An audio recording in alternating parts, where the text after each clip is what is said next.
जिंदगी में कुछ करना है ना, सबसे पहले अपनी सोच को बढ़ाओ। अपनी औकात से बाहर सपने देखो। जब आप अपनी औकात से बाहर सपने देखते हो ना, आप मेहनत भी औकात से बाहर ही करते हो।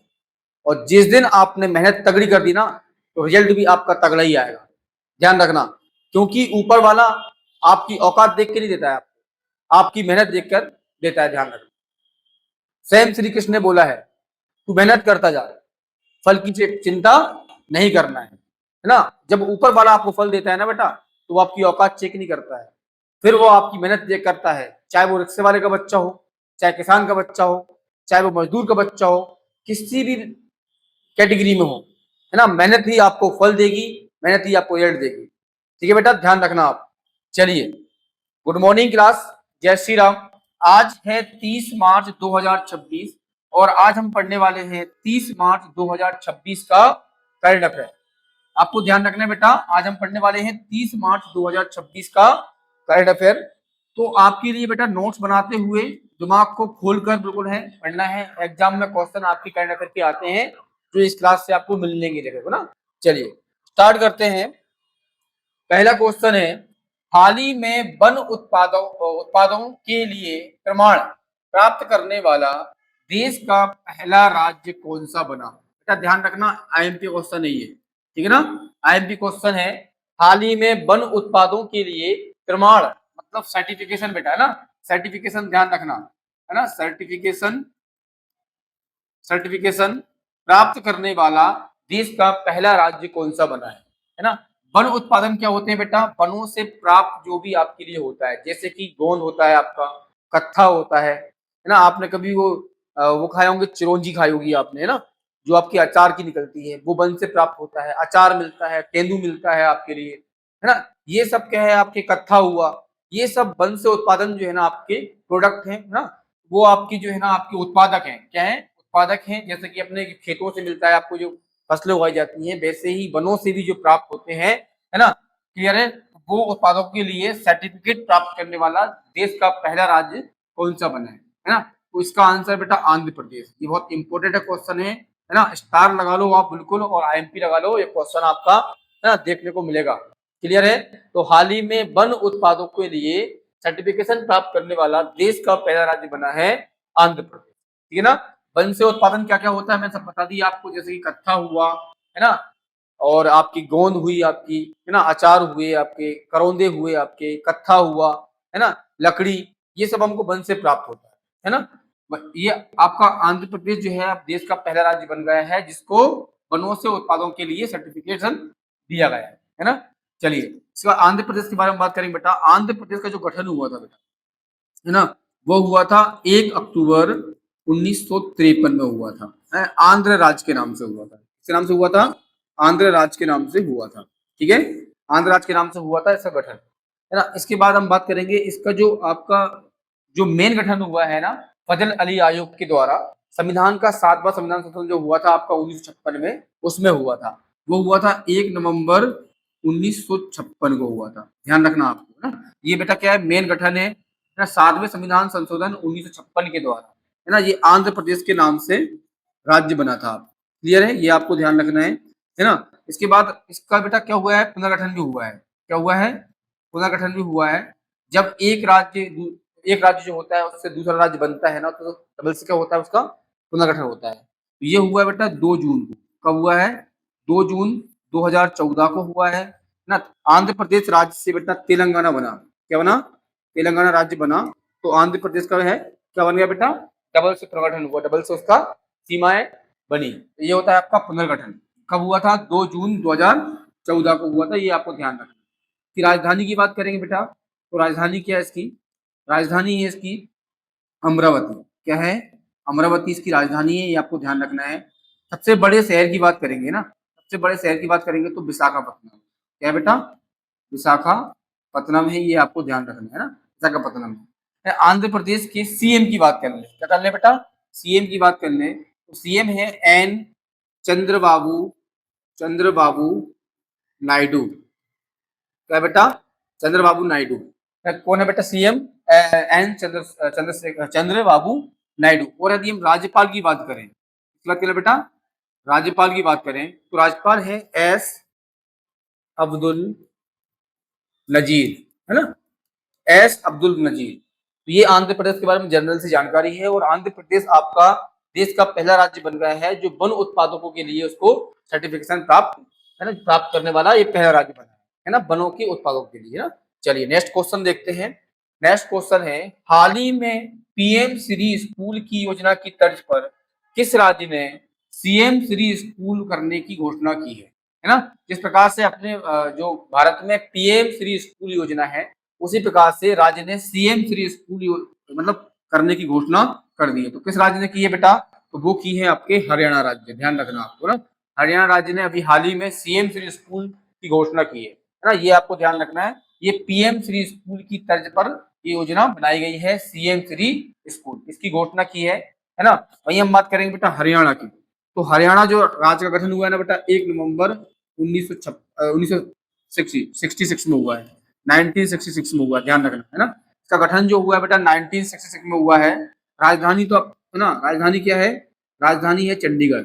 राजधानी क्या है बेटा, चंडीगढ़ है, चंडीगढ़ राजधानी क्या है बेटा, चंडीगढ़ है ना। सबसे बड़े शहर की बात करेंगे तो सबसे बड़ा शहर है बेटा, है ना, फरीदाबाद।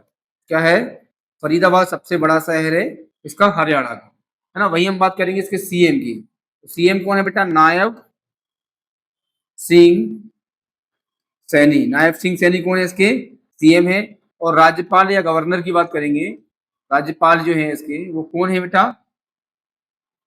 आशिम कुमार घोष। आशिम कुमार घोष कौन है इसके, सीएम है। ये पूर्व आपके प्रोफेसर हैं, ध्यान रखना आपके ना। तो इस प्रकार से जो आपका हरियाणा है, हरियाणा का गठन हुआ था 1 नवंबर 1966 को। राजधानी आपकी है चंडीगढ़, सबसे बड़ा शहर है फरीदाबाद, सीएम है इसके नायब सिंह सैनी, और राज्यपाल है इसके आसिम कुमार घोष। ये आपको ध्यान रखना है। अभी हाल ही में पीएम श्री स्कूल की तर्ज पर सीएम श्री स्कूल करने की घोषणा की है हरियाणा सरकार, ठीक है ना, ये आपको ध्यान रखना है। चलिए नेक्स्ट क्वेश्चन देखते हैं।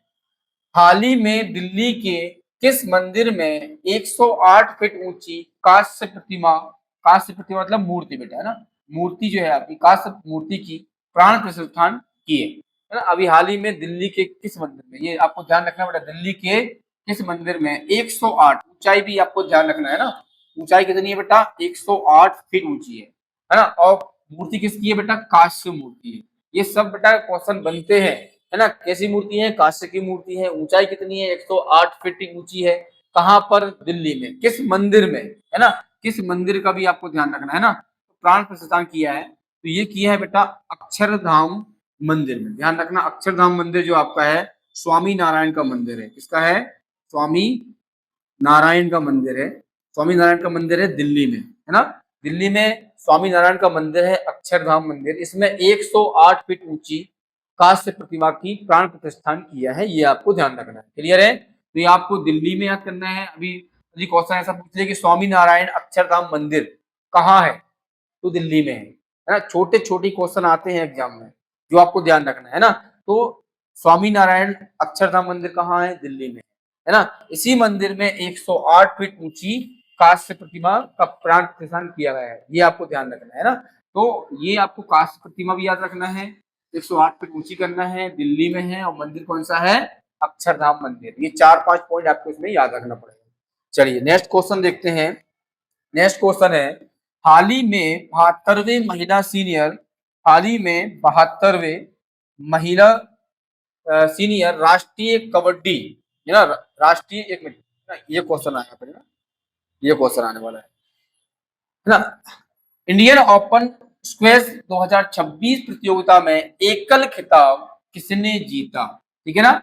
अभी हाल ही में जो है इंडियन ओपन स्क्वैश 2026 प्रतियोगिता में एकल खिताब बेटा, है ना, एक खिताब होता है, डबल खिताब होता है आपका, जहां पर 2 खिलाड़ी खेलते हैं, है ना, 2 खिलाड़ी खेलते हैं, नेट होती है इसके, इस साइड में 2 खिलाड़ी रहेंगे आपके, और उस साइड 2 खिलाड़ी, इसे बोलते हैं डबल खिताब, है ना। ये क्या है, एकल खिताब है। जैसे आपने देखा होगा फुद्दी बल्ला जो होते हैं ना आपके, फुद्दी बल्ला खेलते हैं, है ना, फुद्दी बल्ला खेलते हैं ना, वैसे ही बल्ला सेम होता है बट छोटी सी एक गेंद होती है ना। तो ये गेम होता है आपका बॉल वाला, इसे हम बोलते हैं इंडियन ओपन स्क्वैश, जो आपका होता है स्क्वैश गेम, है ना, स्क्वैश गेम होता है। इसमें एकल खिताब में किसने जीता है है ना। तो यहाँ पर बेटा ना ही मैंने पुरुष पूछा है आपसे, है ना, और ना ही महिला पूछा है ना, महिला पूछा है ना।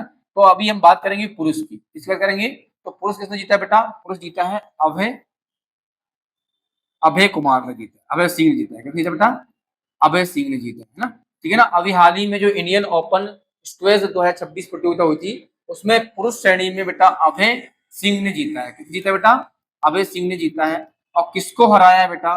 तो वीर वीर चोर रानी को हराया है ना। किसको हराया है? वीर चोर रानी को हराया है। ध्यान रखना, किसने हराया बेटा? अभय कुमार ने, अभय सिंह ने हराया है ना। ध्यान रखना, ये पुरुष वाला मैटर है आपका। अभय सिंह जीते हैं पुरुष एकल खिताब, है ना। कौन सा? इंडियन ओपन स्क्वैश 2026 प्रतियोगिता का, है ना, सिंगल सिंगल हैंडल्स, है ना, वो आपका। तो अभय सिंह जीते हैं, किसको हराया है? वीर सिंह चोरानी को हराया है। ठीक है ना। वहीं हम महिलाओं में बात करेंगे बेटा, है ना, महिलाओं में बात करेंगे तो महिलाओं में जीती है बेटा अनाहत। कौन जीती है? अनाहत सिंह। कौन जीती है? अनाहत सिंह जीती है। ये आपको ध्यान रखना है ना। ये आपका इंडियन ओपन स्क्वैश 2026 प्रतियोगिता में सिंगल खिताब में जो है ना महिला जीती है आपकी अनाहत, अनाहत सिंह। कौन जीती है? अनाहत सिंह जीती है। भैया बात करनी है किसको हराया है? तो इन्होंने हराया बेटा हाना हाना मोहताज को हराया है। किसको हराया है? हाना मोहताज को हराया है। किसको हराया है? अनाया मोहताज को हराया है। और ये कहाँ की है? मिस्र की है। कहाँ की है? मिस्र की। तो हाना मोहताज को हराया है किसने? अनाहत सिंह ने हराया है। ये महिला खिताब हो गया आपका। ये कौन सा हो गया? महिला खिताब हो गया। और ये हो गया आपका पुरुष खिताब। क्लियर है। तो अभी हाल ही में इंडियन ओपन स्क्वैश 2026 प्रतियोगिता जो हुई थी, उसमें सिंगल खिताब में पुरुष जीते हैं बेटा अभय सिंह। किसको हराया? वीर चोरानी को हराया है ना। वहीं हम बात करेंगे महिलाओं में, तो अनाहत सिंह जो है वो जीती है। और हारी कौन है? हाना मोहताज हारी, जो मिस्र की खिलाड़ी है ना, ये हारी है। और वहीं हम बात करेंगे ये कहाँ हुआ था बेटा, ना ये हम बात करेंगे कहाँ हुआ था ना। ये प्रतियोगिता कहाँ हुई थी आपकी? तो ये हुई थी मुंबई में। कहाँ हुई थी? मुंबई में हुई थी। इसका आयोजन कहाँ हुआ था? मुंबई में हुआ था। ये होस्ट किसने किया था? मुंबई ने किया था। और किस स्टेडियम बेटा? ब्रावोन स्टेडियम।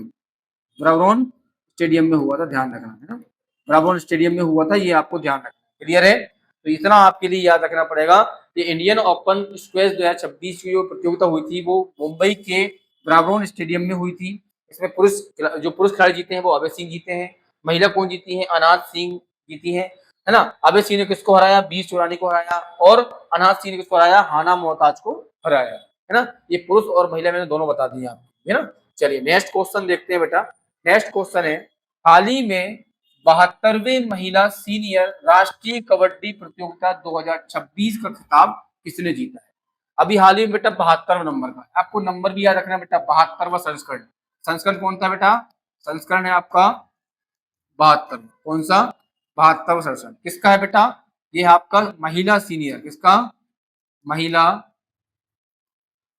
सीनियर राष्ट्रीय कबड्डी। क्या होता है बेटा? कबड्डी गेम, है ना, कबड्डी प्रतियोगिता। प्रतियोगिता ये 2026 है ना, 2026। इसका 72वां संस्करण था। ये राष्ट्रीय प्रतियोगिता बेटा, ध्यान रखना, ये राष्ट्रीय प्रतियोगिता है। अच्छा, ये कहाँ हुई थी, है ना, ये आपको ध्यान रखना है ना, कहाँ हुई थी ये आपको ध्यान रखना है। तो ये हुई थी बेटा हैदराबाद में। कहाँ हुई थी? हैदराबाद में हुई थी, है ना। हैदराबाद कहाँ आता है बेटा? तेलंगाना में आता है। तेलंगाना राज्य की राजधानी है हैदराबाद, है ना। स्टेडियम कौन सा है बेटा? बाल योगी स्टेडियम। बाल योगी स्टेडियम में हुआ था, है ना। बाल योगी स्टेडियम में होता है, ये आपको ध्यान रखना है ना। हाल ही में जो 72वें नंबर का महिला सीनियर राष्ट्रीय कबड्डी प्रतियोगिता जो हुई थी आपकी 2026 में, वो हैदराबाद के में हुई थी, बाल योगी स्टेडियम में हुई थी। संस्करण कौन था बेटा? 72वां संस्करण था। ये आपको ध्यान रखना है। जीता कौन है बेटा? तो हरियाणा जीती है। कौन जीता है? हरियाणा जीती। आपको ध्यान रखना है। हाल ही में जो कबड्डी प्रतियोगिता हुई है राष्ट्रीय सीनियर, कौन सी? सीनियर राष्ट्रीय कबड्डी हुई प्रतियोगिता हुई है, ये जीती है हरियाणा। किसको हराया बेटा? भारतीय रेलवे को हराया। भारतीय रेलवे को हराया, ये आपको ध्यान रखना। क्लियर है। किसको हरा के जीती बेटा? भारतीय रेलवे को हराकर ये जीती है आपकी हरियाणा की टीम। किसमें बेटा? है ना, महिला सीनियर राष्ट्रीय कबड्डी प्रतियोगिता में, है ना, हरियाणा जीती है, भारतीय रेलवे को हराया। क्लियर है। हैदराबाद में हुआ था, ध्यान रखना। चलिए नेक्स्ट क्वेश्चन देखते हैं। हाल ही में आर्थिक सहयोग और विकास संगठन OECD ने भारत की वर्ष 2025-26 में जीडीपी दर का अनुमान लगाया है ना? किसने लगाया बेटा? आर्थिक सहयोग और विकास संगठन ने। किसने लगाया है? आर्थिक सहयोग और विकास संगठन ने भारत की जो 2025-26 की जीडीपी दर है उसका अनुमान लगाया है। सबसे पहले बेटा ये रिपोर्ट कब आई थी, है ना? ये रिपोर्ट कब आई थी? तो ये रिपोर्ट आई थी आपकी ना 26 मार्च को आई थी क्या? 26 मार्च 2026 को ये रिपोर्ट आई।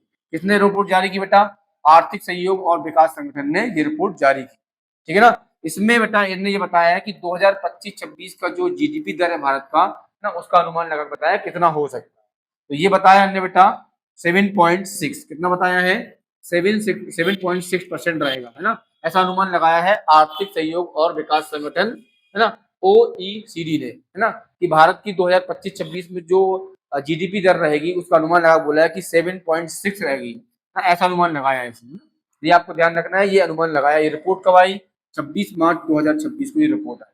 ठीक है ना? वही इन्होंने बेटा एक अनुमान और लगाया है कि 2026 और 27 में 2026 और 27 में जो जीडीपी है इसकी वो कितना अनुमान लगाया बेटा? 6.1%। ये घटकर कितनी हो जाएगी आपकी? 6.1% हो जाएगी। ऐसा अनुमान लगाया है कि 2026-27 में जो है ना भारत की जीडीपी क्या हो जाएगी बेटा? उसमें गिरावट आ जाएगी और 6.1% का अनुमान लगाया है। ये क्या है? आपका अनुमान है। ये बैंकिंग जो एग्जाम होते हैं आपके बैंकिंग एग्जाम उसमें आते हैं, है ना?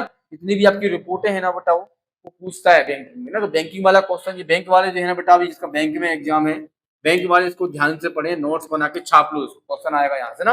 हाल ही में जो आर्थिक सहयोग और विकास संगठन जो आपका है उसने 2025-26 में जीडीपी दर का अनुमान लगाया है 7.6%।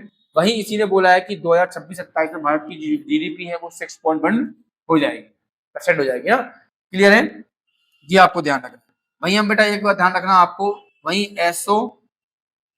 एसोचैम, है ना, एसोचैम ने भी क्या लगाया बेटा? अनुमान लगाया है ना। एसोचैम के अनुमान के अनुसार, ध्यान रखना, अनुसार एसोचैम के अनुमान के अनुसार इसने बोला है कि 2026 में भारत की जीडीपी कितनी हो जाए, कितनी रहेगी बेटा? इसने बोला है 7.6, है ना। तो मतलब आर्थिक सहयोग और विकास संगठन ने और एसोचैम ने बराबर ही बताया है कि भारत की जीडीपी 7.6% रहेगी। वहीं यदि इसने बोला 2027 की, तो 2027 में इसने बोला 7% तक भारत की जीडीपी रहेगी। ठीक है ना? कितनी रहेगी?